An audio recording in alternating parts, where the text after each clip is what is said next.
Going to be playing which synonym should you use? Yes. So we can see that this tea is very hot, right? So instead of hot, what word can we use? Starts with an S.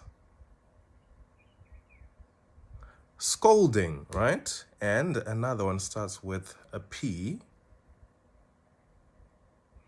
Piping hot. Piping hot. And the bonus one starts with an S. Scorching. How it smells. P-U-E. When it's a bad smell, starts with S. What is it? Stench, right? Or what's another one? With F and O. Foul odor, right? A foul odor as well. And the last one with R. Reek. Reek.